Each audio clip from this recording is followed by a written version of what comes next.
Hello, best friends. Ali Duzette here, and we have to talk about something really important because it is right around the corner. It is December 1st today, and we're looking at the third and final Pluto return of this Pluto cycle coming up on December the 28th. This is what, 4 weeks away? 4 weeks. We can do it. You don't even know what I'm talking about.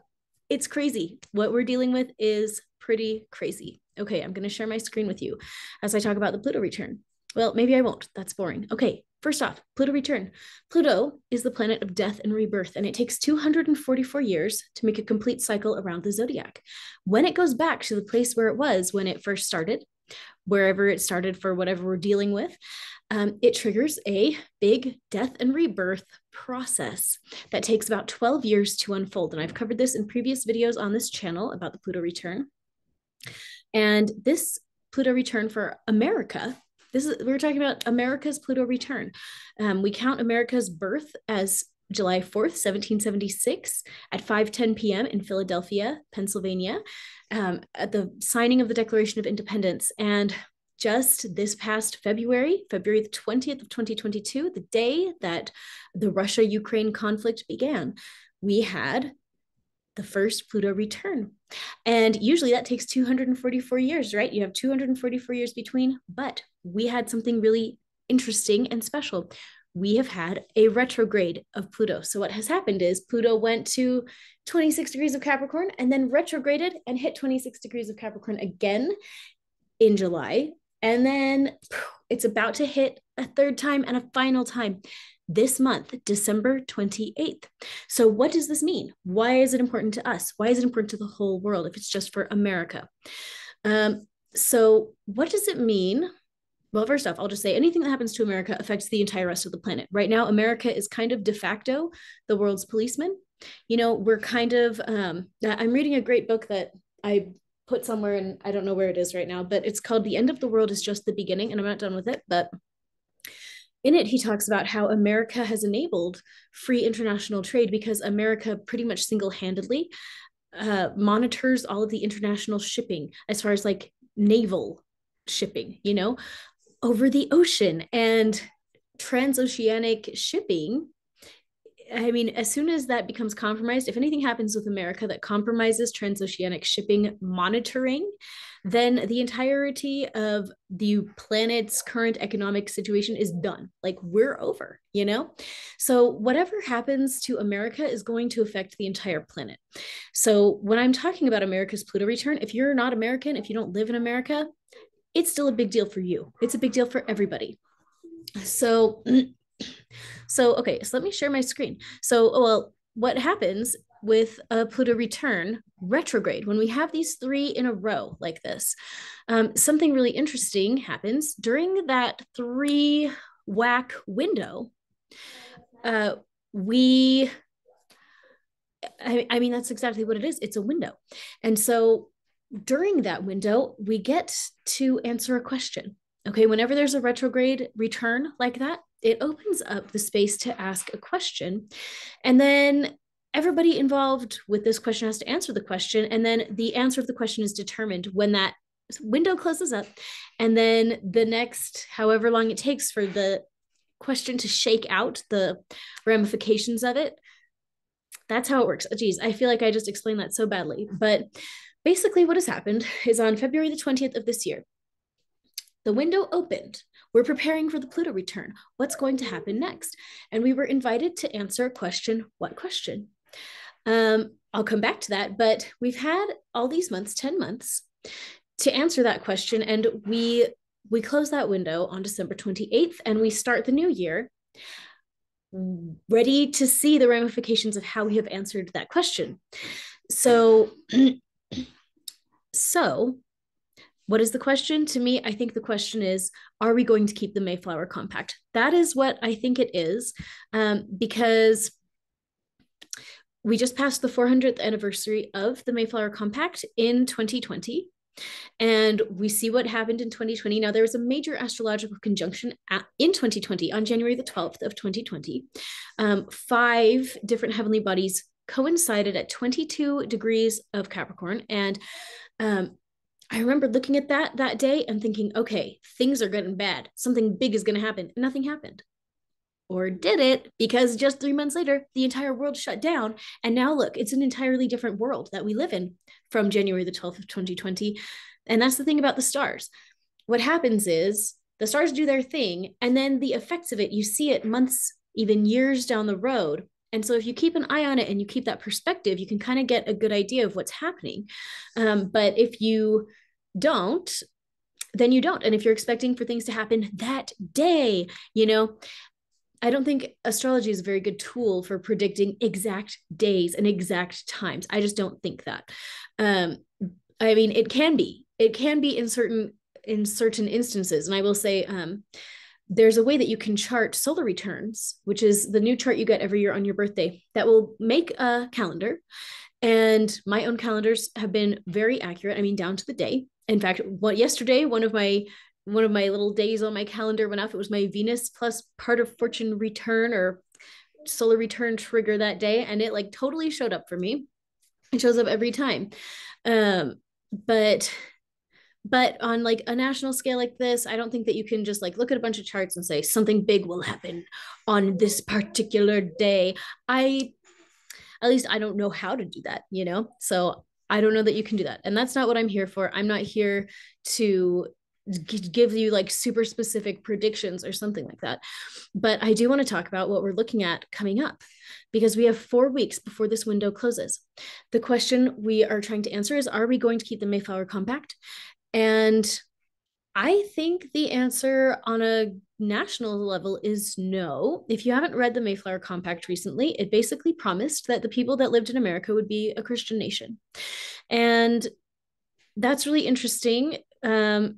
So, I consider myself a Christian, and I love the Book of Mormon, and it has a bunch of scriptures in there that talk about the importance of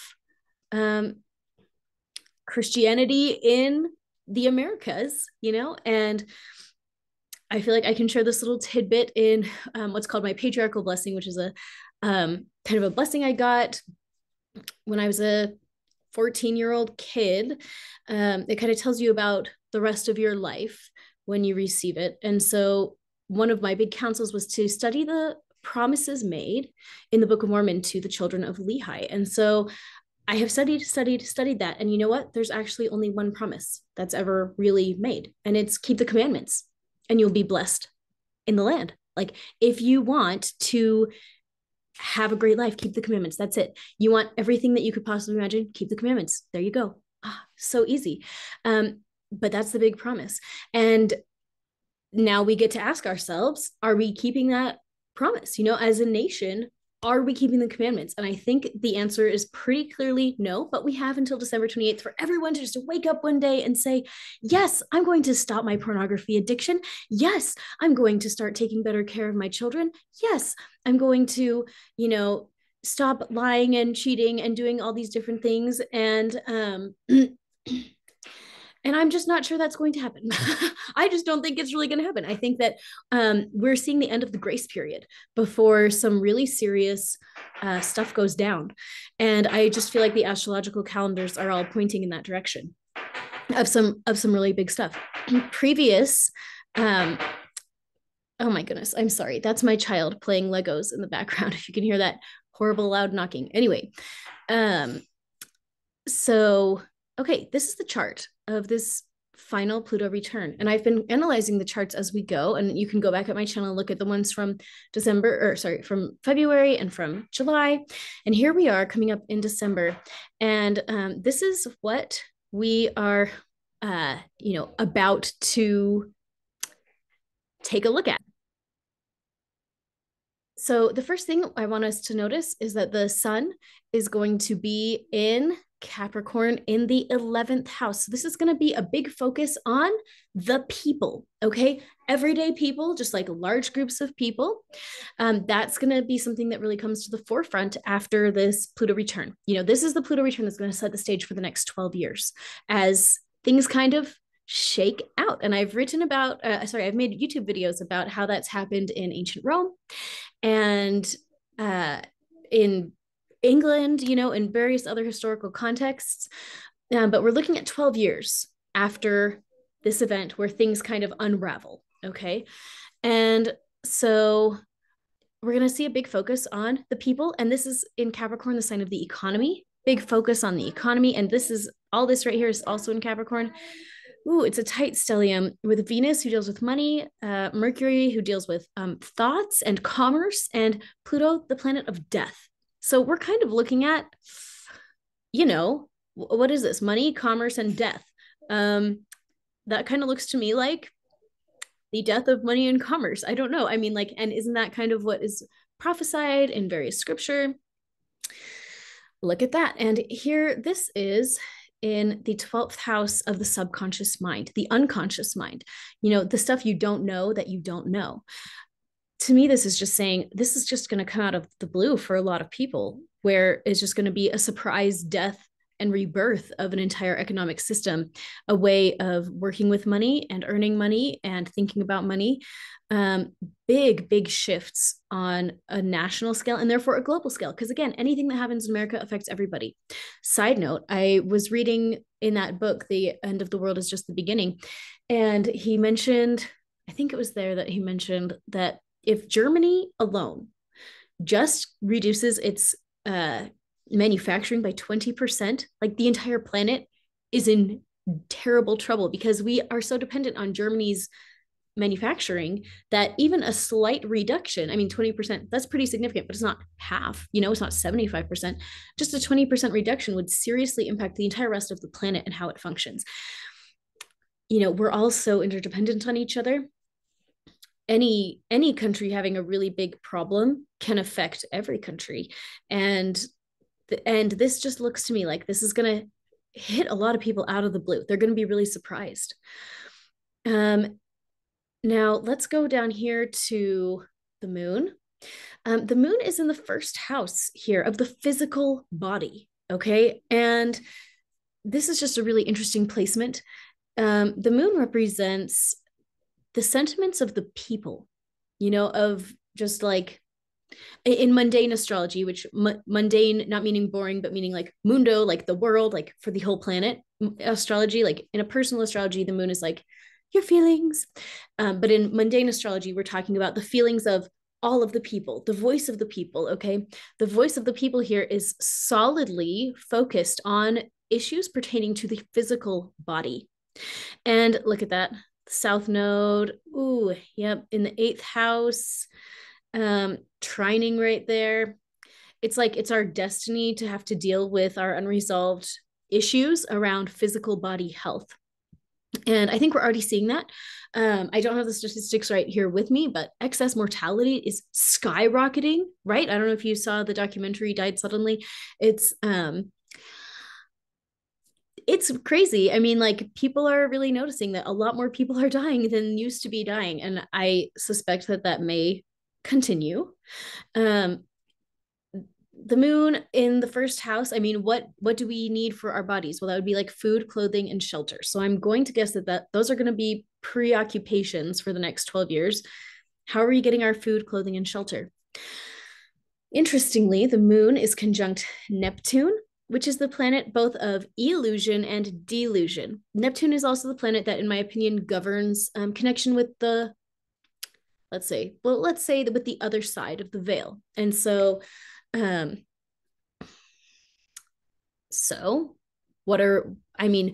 the plus side, we're talking about like the Holy Spirit, our angels, guardian angels. And on the negative side, we're talking about evil spirits, demonic entities, right? And so just a really tight association there between all of the people and the unseen world. And it's in the sign of the unseen world, Pisces, but it's intercepted. And so it's going to feel like a lot of people are going to be looking for answers and they will feel like they can't find them. No matter where they're looking, they can't find them. Except, how do you find the answer to an interception? And the answer to that is you have to look at the sign on the cusp. And this is the thing that really is interesting to me, is that this cusp right here, I mean, this is the rising sign. The rising sign in any chart is kind of like how the world will interact with the native, like what are we going to see? What is this going to really look like? If you had to boil it down into just one sign that it looks like, it's going to look like Aquarius. But what is Aquarius known for? It's known for cataclysm, unexpected disaster, revolution. Okay, the planet that goes along with Aquarius is Uranus, which you can see is conjunct the North Node. I'll come back to that. But Uranus was discovered in 1787. Smack dabs in between the American and French revolutions. This is the energy of the American or the French Revolution. And so when I pulled up this chart and saw that, I just thought, okay, I see. Look, the arrow was pointing right at revolution. Okay. And of course, revolutions can show up in any way. I mean, right? We say things like the iPod was revolutionary for music, and it truly, truly was. And so there's lots of ways that a revolution can show up. It doesn't have to involve like actual fighting or anything like that. But that's just something to keep an eye on. And how are things going to rebel? Who will be doing the rebelling? How are they going to rebel? What will that look like? This is Saturn conjunct the ascendant, and Saturn deals with unresolved karma. Basically, whatever we've got going on in our national past that we haven't resolved yet, this is the time that we're going to have to face it by hook or by crook. Where have we made terrible decisions as a nation? And how are we going to pay for it to make it right? I think we're going to find out over the next 12 years, and it all is going to start basically in January of 2023. I said I'd go back to this little section right here. This is the North Node, our destiny as the whole globe and as a nation. This is Uranus, which deals with unexpected events and cataclysms and earthquakes and disasters. And it's our destiny to have things really shaken up. That's the calling right now, is for things to be shaken up. And this is all in Taurus, which again, last time Uranus was in Taurus was during the Great Depression. So we have a lot of different markers here for some big economic downturns, basically. I mean, between this, and this, each of those separately looks like the economy may not do great at some point in the next nearish future. I mean, not that it's doing so stellar now, but I think that this is about the best that it's going to be for a while. On a national level, on a global level, this does not mean it has to be that way on a personal level. And I really believe that everybody is capable of creating the resources that they need to be very comfortable, regardless of what is happening in the larger world. You have a lot more power than you might realize as far as being able to, address your outside circumstances and create a new reality for yourself. Even if other people are struggling, you do not have to struggle. And I just really believe that. But these are three different aspects that to me are saying, let's keep our eyes on that economy. And then right here, again, this Moon and Neptune and Jupiter in Aries, that's going to be really interesting. Jupiter expands everything. Aries is the sign of getting new things started, initiating new beginnings in its positive. And it's also the warrior energy, which isn't bad either. I mean, being a fighter is not bad, right? It's an important thing and we need fighters. But to see Jupiter at 0 degrees of Aries right next to this, it's just kind of making me wonder. And in the house of the physical body, it does make me wonder if we're going to see some physical body altercations, perhaps instigated by hotheads to start, and then kind of carried up, how do I put it? It's like a hothead, this little Aries guy would start something with people and it would expand like Jupiter, and then people would view it through the lens that they're going to view it through according to their connection with the other side. If that's angels whispering in their ear, if that's other kinds of things whispering in their ear, and they listen to that and decide to take action with their physical bodies. I don't know. We're just going to have to see how it plays out. And again, we've just got to remember that this is going to play out over 12 years. Am I saying that everything's going to crash on January the 1st? Like, I'm not saying that. What I'm saying is the world that we live in 12 years from now is going to be radically different from the world we live in right now. I would say much more radically different than this post-COVID world versus the pre-COVID world. And we're just going to have to keep our eyes on it. But this chart right here is one of the big indicators of what we're going to be seeing over the next 12 years. Again, this is a really long time. I have multiple children that are not yet 12 years old, like it takes a while. 12 years is a long time. And I just noticed this, of course, this is Chiron in Aries. Again, Aries goes with the physical body as well. Chiron is the deepest soul wound, and Chiron in Aries is typically associated with, it can be associated with like real life body wounds, especially head wounds. And this is in the house of money and stability, financial stability. So this is just another indicator of perhaps some financial instability on a national level. And so that's what we're looking at right now. That's the Pluto return that's coming right up. So what are we going to do about it? Guys, we have 4 weeks before the Pluto return hits again. And what can we do about it?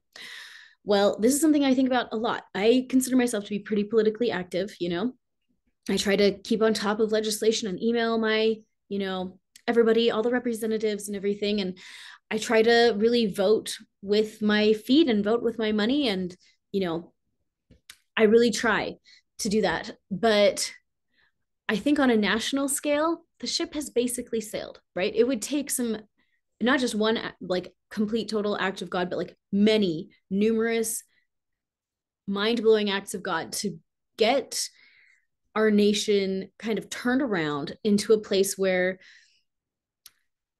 it's just different and a lot less wicked. You know what I mean? Like we live in kind of a really messed up world. And I think regardless of people's religious backgrounds, everybody knows it. Like we all know. I mean, guess what? You can look at suicide statistics and mental health issues and like how many people are on prescription drugs for like going crazy. And like you can say, oh, yes, we have a problem. Houston, we have a problem, right? It doesn't take a rocket scientist to see that we're in dire straits as a nation and as individuals in a nation. And that's what I really want to talk about, is that on an individual level, this is the only way that we can solve it. We can't solve it. We can't solve it. You can't solve it. I can't solve it. We are ants on the back of an elephant, and the elephant is marching solidly in one direction that these little ants do not want to be going in, right? But what we will have to do about it is focus on ourselves. In my opinion, the only thing that we can really do is prepare ourselves for whatever is going to come. And so how can we do that?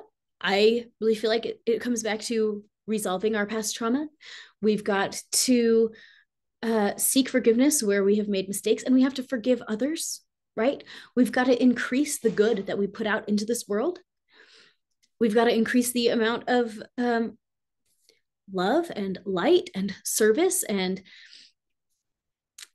I don't know, that's what we've got to do. We have to prepare our own hearts. We have to get rid of the things that we're scared of. We have to eradicate fear from our heart, eradicate hatred and anger and rage from our own hearts, bitterness, resentment. Now is the time to uproot that. We are on the back of this elephant, and this elephant is so,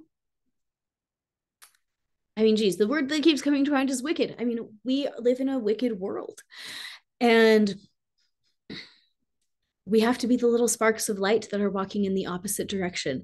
That when the elephant goes down, the ants don't have to go down with it. I mean, like, yes, they will fall with the elephant, but they can crawl off the elephant and keep going in a different direction. And that is our mission. Our mission is to say, it's okay. I'm an ant on the back of the elephant. I'm going the other way. And I'm still on the back of this elephant, but I'm going the other way. And I can be a pinprick of light in the darkness and get off this elephant. It will take us some time, and it's probably going to be a little bit of a rough journey on the way, but we can do it, and we will do it if that's what we choose to do. So, okay, that's what I wanted to share with you. Of course, like and subscribe. Come hang out with me on Facebook at Intuitive Healing with Ali Duzette. You can check out aliduzetclasses.com, and I have a bunch of sessions and classes that I think are really helpful for preparing for this. That's why I've done this. I created everything that I've created to help us all get ready for what's happening next. And again, is this happening in a month? I don't think that we're going to see a whole bunch of crazy stuff happening in a month, and we might, but like, that's not what I'm saying. What I'm saying is, over the next 12 years, it's going to be more important than it has ever been in the history of the world for people like you and me to get our heads screwed on straight, to clear out our past trauma, to become as bright and shining and kind and compassionate and service oriented and loving as we can possibly be, because that is how we gain the protection of God. And that is the only thing that will save us. We all need to carry with us that divine protection of God. So, what are you going to do today to qualify for it? You know, what are you going to do today to bring your own heart and soul into alignment with the protection that God already wants to give you, right? No one can be so bad that God doesn't want to offer them his protection, right? You can't have failed so badly. It's just impossible. It's just impossible. I'm sorry. However bad you think you are, you're wrong. I just don't believe it. I feel like I truly know that you can turn your life around if that's what you want. You know, you can turn your life around if that's what you want. And I'm getting a little message right now, which is a reminder that a lot of times people hold themselves back from enjoying all of the blessings that are available to them because of guilt for things that they didn't do. And I'm thinking in particular of abuse, particularly sexual abuse and abuse of like childhood abuse. I don't know. You can't repent of being abused because there's nothing to be repented of. You know, it wasn't your fault. It wasn't your fault. Excuse me. And I don't know, if you feel like you're caught, you feel like you're trying to resolve some problems that aren't resolving, I just wanted to invite you to make sure that you're trying to resolve them in the right way. Because if the problem that's weighing on you is not a problem that's your problem, you're going to have to solve it in a different way. I hope that makes any sense. But it's just to say, when people hurt us and we carry the weight of that, that's not something that requires us to repent. That's something that requires that person to repent. It's something that requires us to learn how to forgive our own selves and to fully get our subconscious and conscious mind on board with the reality that we didn't deserve that. That we deserve to have a good life. And when we have been victimized at especially like a young age or in very traumatic ways, it can be almost impossible to believe that just fresh from the get-go, right? It can take some work, but this is the time to do the work. You have a golden window to do the work. So I hope that you do it. I hope that you sit back and look at your own mind and say, where do I need to change up how my mind is working? What subconscious programming do I need to shift out of because it's causing me troubles and it's not accurate? So, okay, before I go, I'm just going to show you this super quick. Okay, here we go. This is Amazon. This is my author page, but I just wanted to show you my 30 Days of Belief workbooks because we have exactly about 30 days before the next Pluto return. This is a great time to get started on a 30 Days of Belief work book. And I recommend starting with this one because it has something about everything and it will really change your life. It will really, really change your life. But you don't need to get books. You don't need to get a workbook. You don't need to do anything. Just getting started with anything, that is good enough. And so I hope that you get started with it. I hope that you do that. This is the time. This is truly the time. So, okay. Thank you guys. 28 days to go, and we'll just keep checking in as we go. Hang in there. You're doing way better than you think you are. You are way safer than you think you are. You are more protected than you think you are, and you are better than you think you are. Okay. Thanks for being here, guys. Bye.